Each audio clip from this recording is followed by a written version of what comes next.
This is the Floresita dried flowers table lamp. It comes in this beautiful box.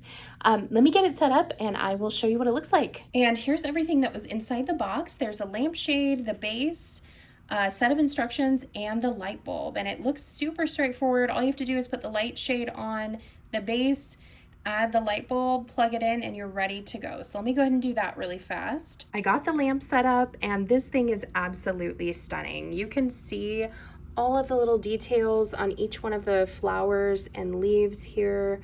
It gives my room a really pretty nice soft glow and just gives some visual interest over just a plain lampshade.